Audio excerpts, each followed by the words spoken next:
Break के बाद आपका फिर से स्वागत है। न्यूज 360 में अगली खबर पाकिस्तान से, जहां बलूचिस्तान की राजधानी क्वेटा में राह चलती सड़क पर बड़ा फिदाइन बम ब्लास्ट हुआ है। ब्लास्ट इतना भयावह था कि आसपास पूरा अंधेरा छा गया। वहीं कई लोगों की मौत की भी खबर आई है। क्या है पूरा मामला, देखिए हमारी इस रिपोर्ट में। दुनिया में आतंकिस्तान के नाम से बदनाम पाकिस्तान अपने ही देश में अमन चैन नहीं ला पा रहा है, जहां के हालात दिन ब दिन बद से बदतर होते जा रहे हैं। ये तस्वीरें जो आप अपने स्क्रीन पर देख रहे हैं, ये पाकिस्तान के बलूचिस्तान प्रांत की राजधानी क्वेटा शहर की हैं, जहां राह चलती गाड़ी बम धमाके से उड़ जाती है। धमाका इस कदर होता है कि आसपास का पूरा इलाका धुआं धुआं हो जाता है। सड़कें दहल जाती हैं, सड़कों पर चलने वाले लोग सहम जाते हैं। चारों तरफ अंधेरे का गुबार छा जाता है। Pakistani paramilitary force frontier corps के हेडक्वार्टर के पास बड़ा फिदाइन धमाका हुआ है। ये धमाका क्वेटा के जरगून रोड पर हुआ है। ये धमाका भारतीय समय अनुसार दोपहर 12:03 पर हुआ। खबर लिखे जाने तक इस धमाके से 10 लोगों की मौत हो चुकी है। कम से कम 19 लोगों के बुरी तरह घायल होने की खबर है।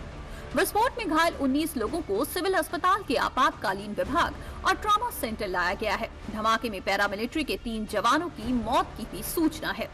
धमाके के बाद क्वेटा के अस्पतालों में सभी डॉक्टर्स, पैरामेडिकल स्टाफ, नर्सों को ड्यूटी पर मौजूद रहने का निर्देश दिया गया है।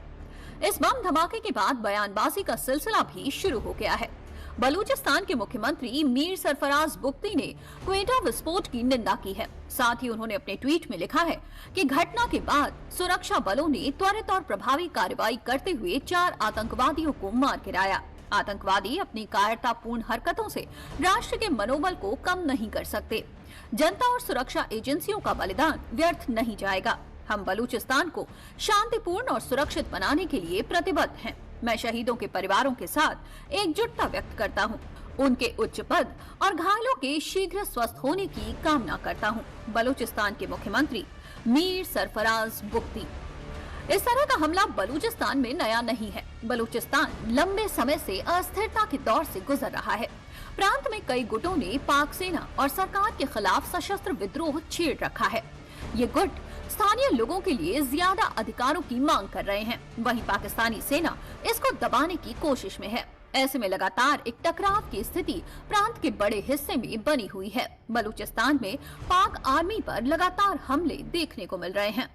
बलूचिस्तान के लोग पाकिस्तान पर आरोप लगाते हैं कि पाकिस्तान उनके साथ भेदभाव करता है। बलूचिस्तान में पाकिस्तान के सबसे ज्यादा खनिज हैं, लेकिन ये आर्थिक विकास में सबसे पिछड़ा इलाका है। बलूचिस्तान से लगे ग्वादर पोर्ट को पाकिस्तान ने चीन को दिया है। इस प्रोजेक्ट से बलूचिस्तान को कोई भी फायदा नहीं हुआ। ऐसे में बलूचिस्तान में लगातार चीन के प्रोजेक्ट का विरोध होता रहता है। बलूचिस्तान लंबे समय से पाकिस्तान से अलग होने की मांग उठा रहा है, जिसके लिए वहां के लोग पाकिस्तानी सरकार के खिलाफ सड़कों पर प्रोटेस्ट करते हुए भी दिखाई देते हैं। मगर हर बार की तरह पाकिस्तान की सरकार उनकी मांगों को नजरअंदाज कर देती है। इतना ही नहीं, पाकिस्तान अपने ही लोगों पर गोलियां चलवाने में भी नहीं सोचता, जिसका सबसे बड़ा उदाहरण है खैबर पख्तूनख्वा, जहां बीते दिन पाकिस्तान ने एयर स्ट्राइक करवा दी थी, जिससे कई लोगों की मौत हो गई थी, जिसमें बड़ी तादाद बच्चों की थी। यही कारण है कि बलूचिस्तान के अलग अलग हिस्सों से पाकिस्तान के खिलाफ विरोध के स्वर उठते रहते हैं। एक नजर डालते हैं पाकिस्तान के बलूचिस्तान के साथ अत्याचार पर।